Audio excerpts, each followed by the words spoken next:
The relief was big in December, but now it has given way to disillusionment and worry. Shortly before the end of the year, the EU and Great Britain agreed on a trade agreement, thus preventing the introduction of tariffs. At the same time, London and Brussels agreed on special rules for Northern Ireland that were older, but they came in force then. But now, a good 8 months later, it has been shown that the so-called Northern Ireland Johnson Protocol is not working. And even worse, the British do not want to implement the requirements properly and prefer to renegotiate. That plunges the EU into a very nasty dilemma. The aim of the protocol is to prevent customs officers from having to inspect trucks between the Republic of Ireland and the North. After all, if the border becomes visible again, it could put a strain on the peace process in Northern Ireland. Therefore, the Johnson Protocol stipulates that the former unrest province will continue to comply with EU product rules and customs regulations despite Brexit. The logical consequence, however, is that deliveries of goods from England, Wales, or Scotland to the north must be checked, because once trucks have left the Northern Irish ports, they can drive to the south of the island, that means to the EU, and from there by ferry to other member states without any further controls. Brussels has made a very big concession here and has given the British an enormous leap of faith.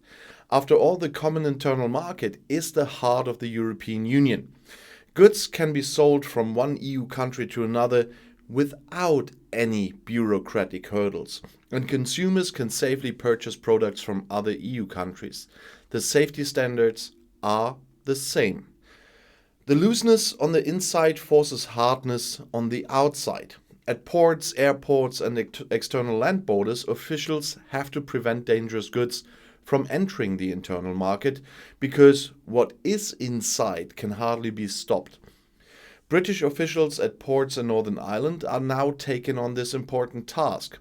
Brussels has therefore partially entrusted the integrity of the internal market to a non-EU state.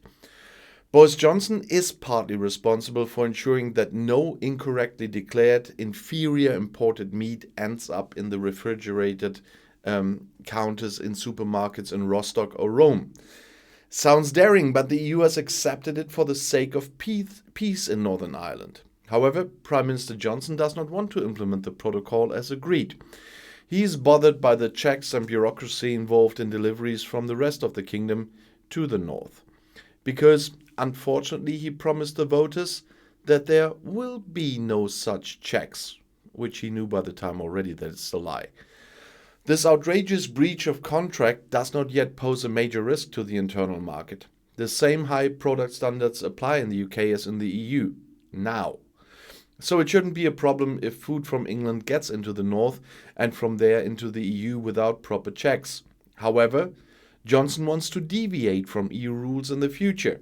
Just saying Australia, US, so what? And that is essential purpose of Brexit. In addition, criminals are always on the lookout for weakly secured anti-entry gates to the EU internal market, and may soon prefer deliveries to Northern Ireland's ports. The EU can do little to counter this. Replacing vices on the ferries between the Republic of Ireland and France would degrade Ireland to a second-class member of the internal market, and that is definitely not an option. It would, of course, be best to persuade the British to comply with international treaties after all, with sanctions.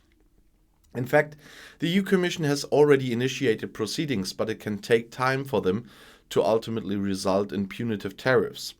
There is also the risk that Johnson will let such sanctions just roll off. The applause of the Brexit camp always seems to be more important to him than the well-being of the economy or his citizens in general anyway. If there is no other solution, the EU will eventually have to set up truck checkpoints between Northern Ireland and the Republic. It would be an admission of failure. It could lead to new terror in the north. It would be terrible. Even so, it may be the only way to protect the internal market and its 450 million consumers. And if that, what I pray will not happen, if that ever happens, everybody must make sure everyone knows whose fault that is. Boris Johnson's.